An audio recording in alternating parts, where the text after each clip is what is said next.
അപ്പം ഞാൻ ഇതിലേക്ക് മീൻ ഇട്ട് കൊടുത്തിട്ടുണ്ട്. നമുക്കിത് ഇനി ചെറുതീയിൽ തന്നെ വെച്ചിട്ട് വേണം തിളപ്പിച്ചെടുക്കാനായിട്ടാ.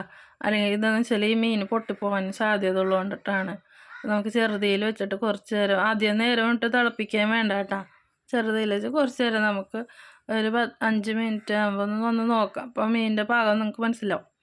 അപ്പോൾ 5 മിനിറ്റ് ആയിട്ടുണ്ട്. ഇതുണ്ടോ മീൻ പെട്ടെന്ന് തന്നെ വെന്ത് നല്ല ആ സ്മെല്ല് വരുന്നുണ്ട്. മീൻ കറിൻ്റെ ആ നല്ലൊരു സ്മെല്ല് വരുന്നുണ്ട്. നമുക്കിനി ഇത് താളിക്കാം. അതിന് വേണ്ടിയിട്ട് ഞാൻ ഒരു പാൻ അടുപ്പത്ത് വെച്ച് കൊടുത്തിട്ടുണ്ട്. ആവശ്യത്തിനുള്ള വെളിച്ചെണ്ണ ഒഴിച്ച് കൊടുത്തിട്ടുണ്ട്.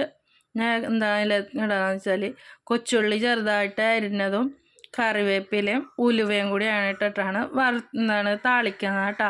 അപ്പോൾ ഞാൻ അത് എണ്ണ ചൂടായി വന്നിട്ടുണ്ട്. നമുക്ക് അതിലേക്ക് ഇനി ഉലുവ ഇട്ട് കൊടുക്കാം. 1/4 ടീസ്പൂൺ ഇച്ചിരി ഇട്ട് കൊടുത്താൽ മതി ഇട്ടെന്ന് വെച്ചാൽ ഉലുവൻ്റെ കയ്പ്പ് വരാൻ സാധ്യത ഉണ്ട്. നമ്മുടെ വീട്ടിലെപ്പോഴും വഴക്കുറയും ഉലുവ കഴിക്കാമെന്ന് പറഞ്ഞിട്ട്. അപ്പോൾ അത് കൊച്ചുള്ളിയും കൂടി അരിഞ്ഞത് ഇട്ട് കൊടുത്തിട്ടുണ്ട്. അതിലേക്ക് നമുക്ക് കറിവേപ്പിലയും കൂടി ഇട്ടിട്ട് ഒന്ന് ബ്രൗൺ കളറാണത് നമുക്കിതൊന്ന്.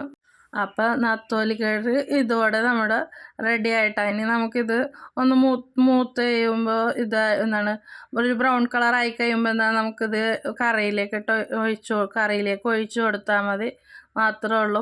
അപ്പോൾ നിങ്ങൾക്ക് എൻ്റെ വീഡിയോ ഇഷ്ടമായെങ്കിൽ ലൈക്ക് ചെയ്യുക, ഷെയർ ചെയ്യുക, സബ്സ്ക്രൈബ് ചെയ്യുക എൻ്റെ ചാനൽ. അപ്പോൾ നിങ്ങളുടെ അഭിപ്രായങ്ങളും ഇത് കമൻറ്റ് ബോക്സിൽ അറിയിക്കേണ്ടതാണ്. പിന്നെ എന്തെങ്കിലും തെറ്റുണ്ടെങ്കിൽ ക്ഷമിക്കണം കേട്ടോ. എനിക്ക് അത്ര പരിചയമൊന്നുമില്ല, എന്നാലും ഞാൻ അതുകൊണ്ടാണ് കൂടുതലും ലോങ് വീഡിയോസ് ഒന്നും ഇടാത്തത്.